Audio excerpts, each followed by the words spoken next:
শেখ মুজিবুর রহমান প্রশাসক হিসেবে ভালো ছিলেন আমি কখনোই মনে করতাম না, আর মনে করবার মতো কোনো কারণই তো ছিল না।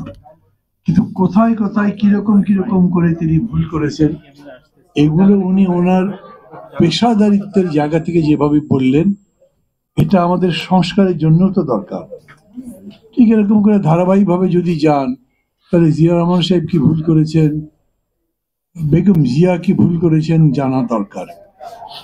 শেখ হাসিনাটা জানা দরকার আছে। আমি মনে করি যে চোরের কাছে আবার কি জানবে, ভালো মানুষ দু একটা ভুল করেছে সেটা জানার দরকার, অথবা খুবই গড়পড়তা মানুষ হলে সেটা জানা দরকার। যাই হোক, যেহেতু সময় খুব নেই, আমি ফোকাসড হতে চাই। এজেন্ডা যেটা করেছেন সেই এজেন্ডার উপরেই কথা বলবো আমি। এবং এই এজেন্ডার আবার ক্লুটা ভালো করে বুঝিনি। আমাকে যে দুটো পেপার দেওয়া হয়েছে, এটার কোনটা আপনাদের অফিসিয়াল বক্তব্য সেটা মানে এটা পড়ে আমি বুঝতে পারিনি। তাহলে আমি প্রথমে যদি জিজ্ঞেস করি সংস্কার শব্দ নিয়ে আমরা কি বুঝি। সংস্কার এতই একটা বিশাল ব্যাপার, এটা মহাকাব্যের মতো, মহাসমুদ্রের মতো। আপনি দেশের সংস্কার করতে চান মানে কি? বাংলাদেশকে আমেরিকান লেভেলে নিতে চান?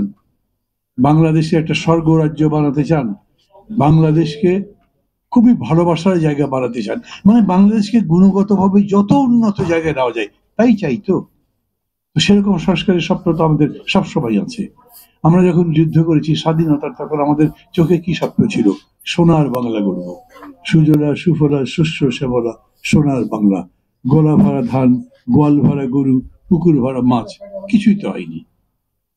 আজও এই সংস্কারের কথাটা কখন আসছে? বিশেষ করে জুলাই আগস্টের অভ্যুত্থান মধ্যে, এটাকে আমি গণ অভ্যুত্থান বলি, এবং এই গণ অভ্যুত্থানকে অন্য যে কোনো অভ্যুত্থানের চাইতে অনেক বেশি বৈশিষ্ট্যমণ্ডিত, সৌকর্যময়, সুন্দর মনে করি।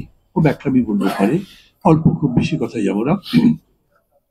এই অভ্যুত্থানটা যখন হয়, তখন অভ্যুত্থানের মধ্যে কতগুলো জিনিস এরকম করে দেখা গেছে, যাতে ওই যে কবিতা মনে পড়ে, সাবাস বাংলাদেশ, এ পৃথিবী অবাক তাকিয়ে রয়। সবাই শুনেছেন না? শেখ হাসিনা ক্ষমতায় থাকবেনই, ছাড়বেন না। আর্মির চিফকে ডেকে বলেন দেদার গুলি করতে।